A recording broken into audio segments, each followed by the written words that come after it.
Hello, alors je fais suite à la vidéo que j'ai postée hier concernant le screening des actions.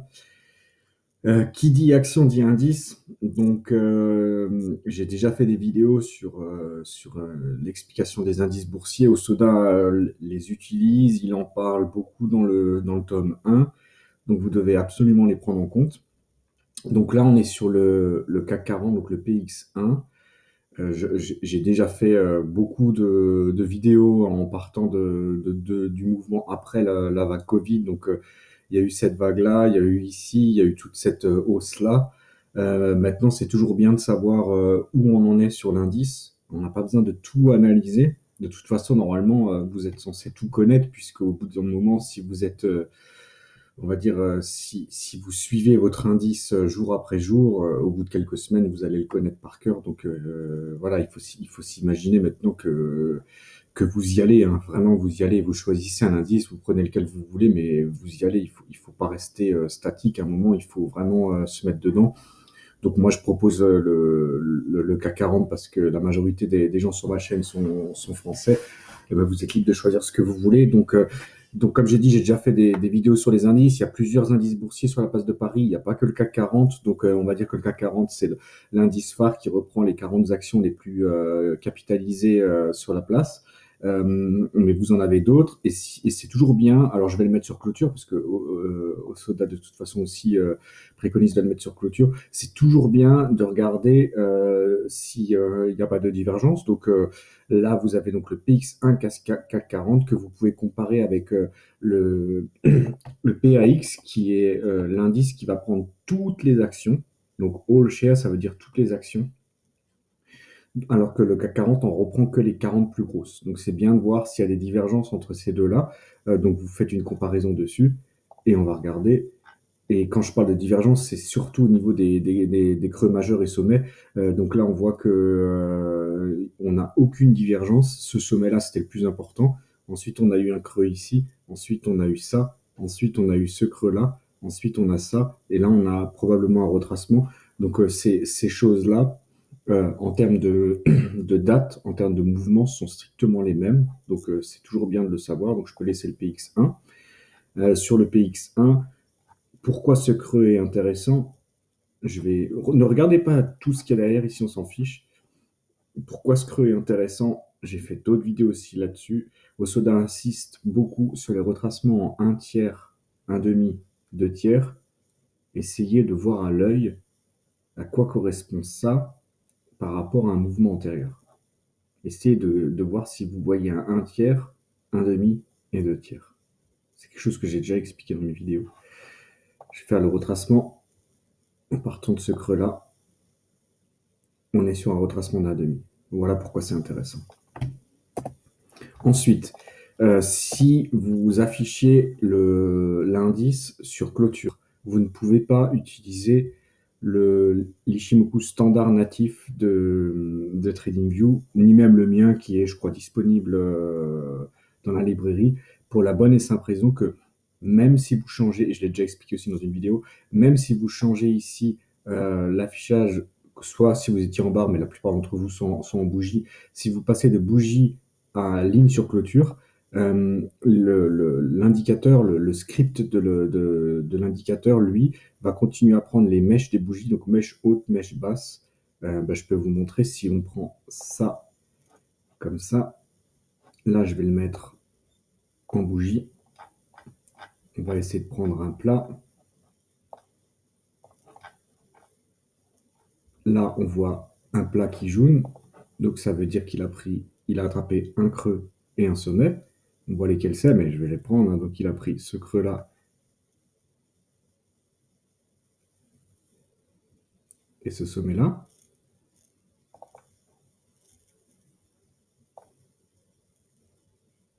Voilà.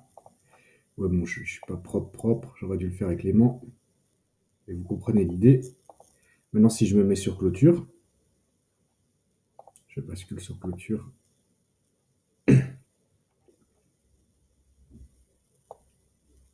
On est là. Et on est là. Donc le demi-prix est là, mais qui jaune est montré ici. Voilà où est l'erreur. Si par contre, vous avez un script qui montre un affichage sur clôture, alors vous avez bien qui jaune qui montre le demi-prix sur clôture. Voilà, donc si vous voulez utiliser des affichages sur clôture, vous n'avez pas le choix de prendre l'indicateur natif de TradingView, de le modifier et de créer un Ishimoku sur clôture. Donc c'est tout simple, mais il faut le faire. Voilà, donc là, pourquoi je fais ça? C'est parce que maintenant, avant même de screener les actions, il faut savoir où on est au niveau de l'indice. Donc, on a très bien compris ce que le marché il a fait. Il a haussé. Ici, il y avait une sorte de retracement range. J'en ai déjà discuté de cette partie-là. Ensuite, le marché, il a haussé, haussé, haussé. À l'intérieur, il y a eu des choses, hein, et on en a parlé dans pas mal de vidéos, mais on va dire qu'il a monté, monté, monté, monté, monté. On peut considérer maintenant ici qu'on était sur un sommet de marché. Ensuite, il y a eu probablement un retracement en trois vagues si je parle en vague de conversion du Kinkoyo, puisque je vais enlever le marché pour que ça soit plus clair, et je vais laisser juste le Kinkoyo. Donc je vais enlever Chikou. Voilà. Euh, on avait donc ici inversion du Kinkoyo, donc ça validait le sommet ici. Ensuite, tac. Vous le voyez ici, les inversions et les conversions du Kinkoyo. Donc ici, on a eu ce mouvement-là. Et ici, là, on a Tenkan qui ensuite a amélioré le Kinkoyo. Donc ça valide le creux. Donc si je remets maintenant le marché, on a eu ce mouvement. On peut simplifier avec ce mouvement-là. A, B, C, D. Retour 1,5 sur la vague que j'ai dit. Et ensuite, donc ce creux maintenant est hyper important. C'est vraiment le creux à prendre en compte. Et ensuite, la amélioration. Là, maintenant, je pourrais tracer cette vague, mais par contre, cette vague-là, ici, si c'est une vague euh, sur conversion du Kinkoyo, je ne peux pas valider ce sommet ici pour le moment. Pourquoi? Parce que on a eu une amélioration du Kinkoyo. Maintenant, si le marché continue à pousser, pousser, pousser vers le haut, il n'y aura pas d'inversion du Kinkoyo et dans ce cas-là, je continuerai à prolonger ma vague. Par contre, si le marché stagne dans ce range-là, ou s'il vient casser, à ce moment-là, il y aura une inversion du Kinkoyo et ça validera ce sommet-là. Donc pour le moment, je le laisse comme ça, mais cette vague-là est hyper importante, en fait. Il faut la voir, en fait, celle-là. C'est celle-là qu'il faut voir hein, pour le moment. Donc, on comprend bien l'idée. On a eu une grosse hausse, je vais le refaire là-bas. Hein. On a eu une grosse hausse suivie d'un retracement, suivie d'une vague. Donc maintenant, vous pouvez lancer des scénarios à la hausse, vous pouvez lancer des scénarios à la baisse. Hein. Vous pouvez lancer des scénarios, si vous voulez, je vous fais les trois scénarios possibles. Hein. Soit on peut faire A, B, C et on repart à la baisse. Soit on peut faire A, B, C et on repart à la hausse. Ou soit on peut faire A, B qui est une vague de, on va dire, une vague de conversion qui va latéraliser. Alors ça ne sera pas forcément une latéralisation sur ces deux bornes-là, puisque pour le moment on ne peut pas savoir où c'est que le prix enfin, on pourrait le savoir, hein, mais on va dire comme je le dis là, on ne peut pas savoir exactement où est suggéré le prix du marché, mais pour le moment, on n'a même pas besoin de ça. Mais il y aura toujours trois scénarios. Donc, si on part du principe qu'il peut y avoir trois scénarios, soit le marché ne bouge pas, soit il se met à bouger à la hausse, soit il se met à bouger à la baisse, il faut déjà savoir où on est. Hein. C'est la base de la base. Hein. Donc là, c'est cette vague-là, c'est la vague à voir. Et pourquoi elle est à voir? Parce qu'en fait, il faut la mettre en parallèle avec les autres, avec les actions qui sont à l'intérieur de votre indice. Donc, il faut prendre les dates. Donc, il faut être flexible sur les dates. Hein. Flexible à au moins quelques jours, je dirais, parce que là, maintenant, je vais zoomer, par exemple, juste sur ce creux-là, mais vous allez comprendre l'idée.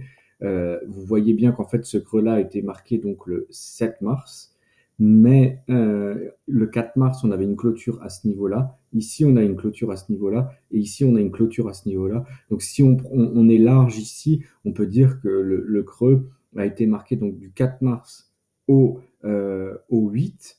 Donc, ça veut dire il y a beaucoup d'actions dans l'indice 440 qui ont marqué ce creux-là autour de cette date-là, autour du 7, mais ça peut être le 4, ça peut être même un peu avant, donc on va dire 3, allez, on va se mettre de la marge. Hein.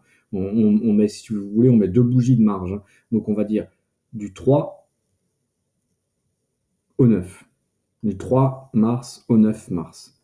Normalement, la plupart des actions rattachées à votre indice ont marqué ici un creux. Si vous n'étiez pas sûr ici que c'était un creux de marché à ce niveau-là, même au retracement de 1,5 sur l'indice, au moment où le marché, le 8-3, au moment où le marché valide le creux, il le valide, là, il valide, je parle pas sur conversion du Kinkoyo, hein, mais sur mouvement. Pourquoi il valide le creux? Ben, parce que vous avez eu deux bougies comme ça, dans ce sens-là, qui marquent un mouvement baissier, deux bougies comme ça qui marquent un mouvement haussier. Là aussi, j'ai déjà expliqué dans les vidéos comment on valide des creux et des sommets. Sur cette bougie-là, le 8-3, on avait validé un creux. Alors, on ne sait pas si c'est, on va dire, un gros creux de marché. Si ça se trouve, le marché aurait pu repousser à la baisse le lendemain, mais en tout cas, ici, on avait un creux. Comment on peut commencer à voir si ce creux va tenir? Eh ben, vous allez à l'intérieur de l'indice et vous regardez si vous avez vous pouvez vous mettre des alertes, vous pouvez faire un screen ou vous pouvez juste aller voir. Là, dans le CAC 40, il y en a 40, c'est pas dingue à aller voir. Vous allez remarquer en fait que la plupart ont rebondi tous ce niveau-là et toutes les actions du CAC 40, l'énorme majorité des actions du CAC 40 ont tenu sur ce creux-là. Donc, il faut absolument faire ça. Et donc, là, je vous ai mis, là, je vais mettre le ticker en. Voilà. Donc, sur 40 actions sur 40 actions du CAC 40, il y en a 29. Alors, je les ai peut-être pas toutes. Je vais me décaler ça. Je les ai peut-être pas toutes faites, mais donc on va commencer par Crédit Agricole. Voilà. Donc, vous vous souvenez des dates que je vous ai dites. 7 mars et ça allait jusqu'au 29. Pardon, on va juste. Désolé, je vais revenir juste. Une chose importante, c'est de voir quand a été marqué le sommet. Et c'est un sommet potentiel, hein. Et on ne fait pas de prono, hein. On ne se dit pas non, là je suis sûr qu'il va tenir ou qu'il ne va pas tenir. C'est pas du tout ça qu'on fait, hein.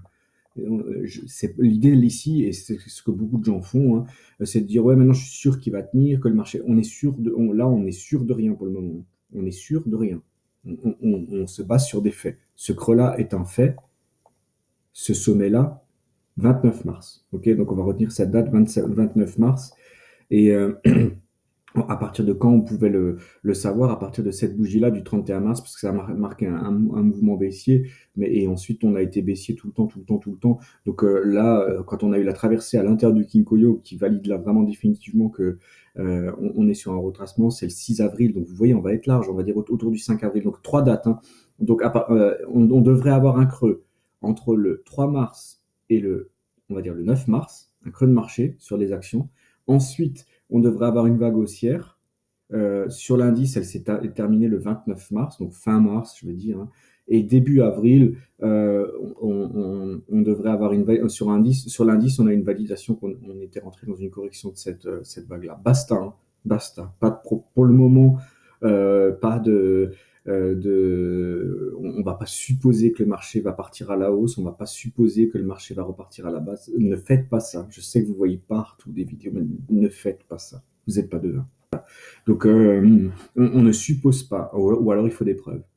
Donc là, pour l'instant, j'ai dit que je voulais rester simple. Les preuves qu'on a, elles sont sur l'indice et on va voir si ça colle avec les actions. Donc là, maintenant, je vais venir à l'intérieur de l'indice du CAC 40. Donc il y a 40 actions dedans. Je ne suis pas allé plus bas alors que si j'enlève, vous voyez combien il va m'en proposer. Voilà, j'ai ici mis en filtrage, sur le filtrage des actions, 700. Pardon, j'ai mis en filtrage Euronext Paris et TradingView m'en propose 700. Il y en a plus que 700. Mais c'est ce qu'il propose. Donc, je vais pas analyser 700 actions parce que sinon la vidéo durerait. Déjà là, elle va être longue. Elle durerait trop longtemps. Et d'ailleurs, pour mes vidéos qui durent longtemps, mettez-les en x2. Faites-le. Moi, je fais ça pour tout. Voilà, il n'y a pas besoin de m'écouter en x1. Donc 700 c'est trop, donc moi je vais rester sur le CAC 40 volontairement parce qu'il n'y a que 40 actions dedans, donc c'est jouable de montrer ça, c'est pour ça que je le fais, mais vous pouvez utiliser d'autres indices et vous pouvez aller plus bas que le CAC 40. Et vous devriez aller plus bas que le CAC 40 parce que vous n'allez pas forcément toujours trouver quelque chose à trader sur le CAC 40. Moi, là, je reste sur le CAC 40, mais je ne traite pas que le CAC 40, hein, sinon ça va être assez limite. Donc Crédit Agricole est dans le CAC 40 et on voit cette vague-là, hein. D'accord? Donc, un creux a été marqué le 7 mars. On est monté jusqu'au 29 mars. et ensuite on a un retracement. Donc là, je pourrais le faire comme ça, hein. Celui-là, j'ai le droit de le faire. Ici, j'ai le droit de dire que ce sommet est validé. Pourquoi? Parce que là, maintenant, j'ai eu une inversion du Kinkoyo. Donc, au moment où j'ai eu l'inversion du Kinkoyo, ça valide le sommet. Donc, j'ai ça. Et pourquoi? C'est tout simple, hein, ce que je montre, hein. Et je vais le montrer sur les autres pour que vous compreniez. Mais euh, si n'allez pas sur une action de façon isolée, hein, sans avoir jeté un œil à l'indice. Parce que sinon, vous allez vous lancer. Mais je le vois, hein, je ne parle pas à vous, hein, mais je le vois sur Internet. Des gens qui se lancent dans des scénarios qui n'ont ni queue ni tête sur action, hein. Alors que je vois direct qu'ils n'ont pas regardé l'indice. Je le vois, parce que sinon, ils ne parleraient pas comme ça. Donc là, si vous avez analysé l'indice, vous ne pouvez pas négliger ça, puisque vous le voyez comme vous voulez, hein. Soit c'est les actions à l'intérieur de l'indice qui ont poussé l'indice, ou soit vous avez une autre vision en vous disant que c'est l'indice qui pousse les actions. On s'en fiche, hein, le sentiment du marché, appelez ça comme vous voulez, mais c'est réel, hein. Je veux dire, c'est réel. Donc vous ne pouvez pas négliger ça. Donc là, en tout cas, le Crédit Agricole respecte. C'est pour ça que j'ai mis un label bleu pour 29 actions, 29 sur 40. J'en ai peut-être oublié quelques-unes, mais on va arrondir, hein. Il y a au moins trois quarts des actions à l'intérieur du CAC 40 qui miment le CAC 40. Mais mimer, il n'y a aucun débat, hein. Donc, Crédit Agricole, je l'ai mis là. Alors, on va continuer, c'est par ordre alphabétique, mais là, Alstom. Après, j'arrête, hein, je vous en fais deux, trois. 7-3, 29-3. Et ensuite, ici, on a eu le croisement, donc je peux valider et on a une ABC. Cet ABC, c'est pas, pour l'instant, c'est pas la peine d'aller analyser plus loin que ça, hein. Franchement, je sais que ça paraît trop simple, mais pour l'instant, il n'y a pas plus compliqué que ça, hein. Voilà. Danone, donc ici 8-3, ici 16-3. Donc là, on a un sommet qui a été marqué plus tôt chez Danone. Donc c'est intéressant. Le 29-3, ça doit être. Voilà, c'est celui-là là. Donc en fait, il a quand même marqué un sommet ici, mais il en avait déjà un là. Et ensuite, maintenant, alors, on a eu ici, on a eu l'amélioration du Kinkoyo qui a validé ce creux-là. Ensuite, ici, on a eu l'inversion du Kinkoyo qui a validé ce sommet-là. Donc c'est celui-là qu'il faut prendre. Et maintenant, on est de nouveau amélioré ici. Et comme on est amélioré, moi, je vais prendre le creux le plus bas. Et il est ici. Donc ça, je peux la tracer. Donc ça, c'est un mouvement qui est intéressant. Et vous voyez à l'intérieur le petit mouvement en P. Voilà.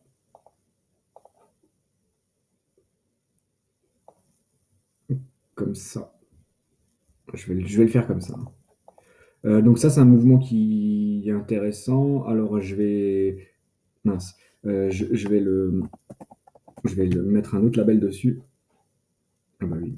Désolé, c'est un peu le... Voilà. Je vais le mettre comment? Je vais le mettre comme ça. Voilà. Ça fera peut-être l'objet d'une vidéo, on verra. Donc, je vais pas toutes les faire, les 29. Donc là, il n'y en a plus 29, il y en a 28. Voilà. Là celui-là, je ne l'avais pas tracé, la Vivendi, mais regardez, le 7-3,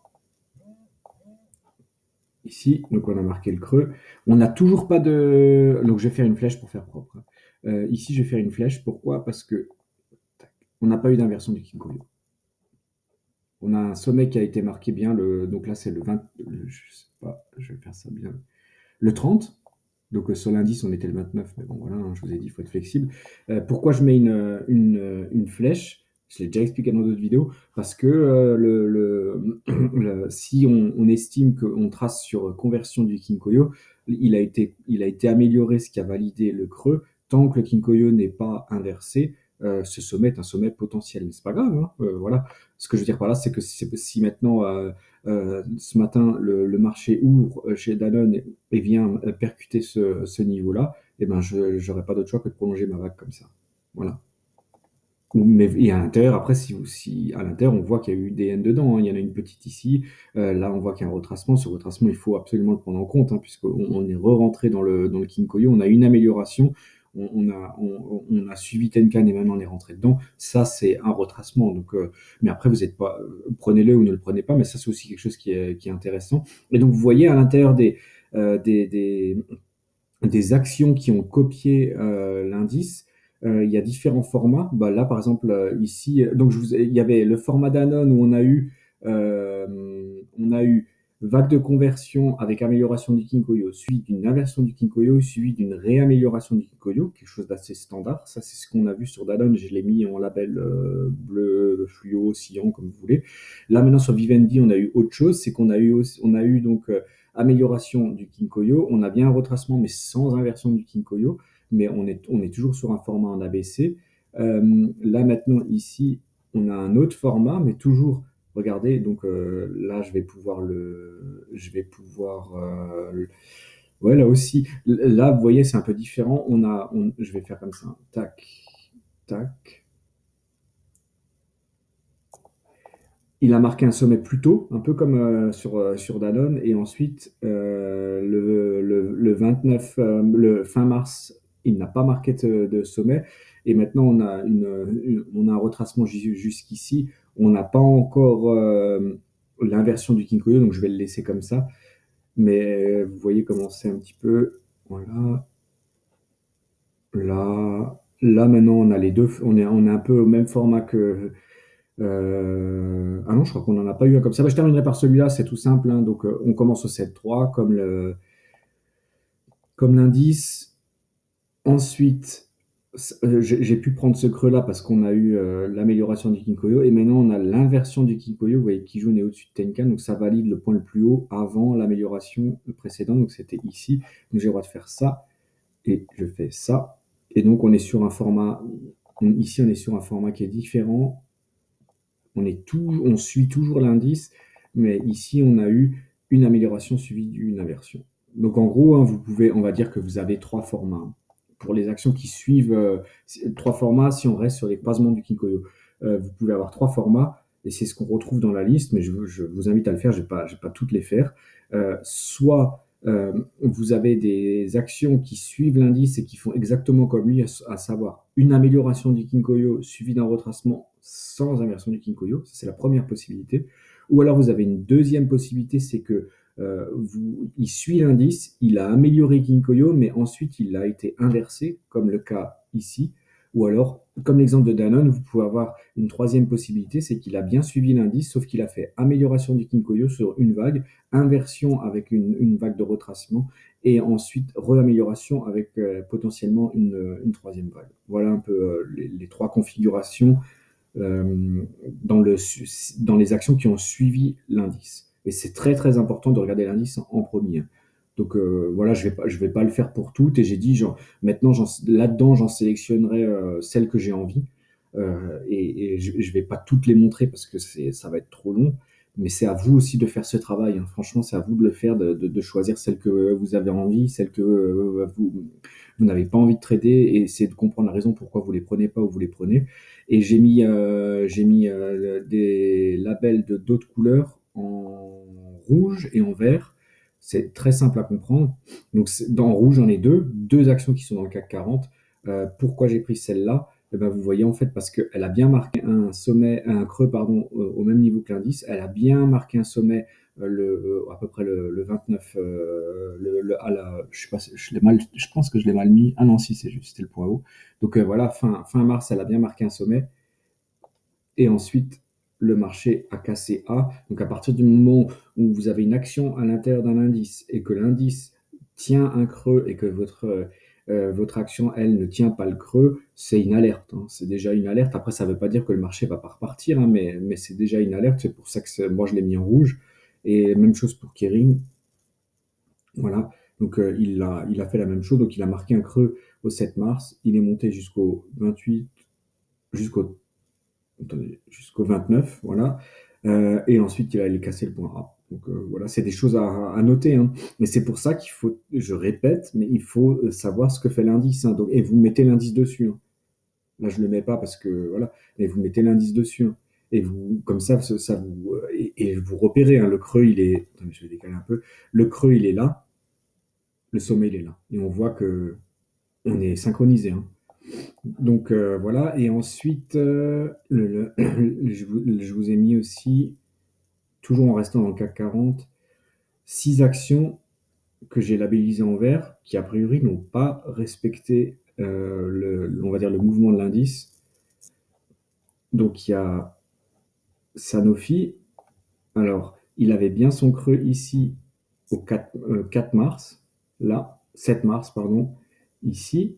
Ensuite, il avait déjà marqué un sommet, lui, là.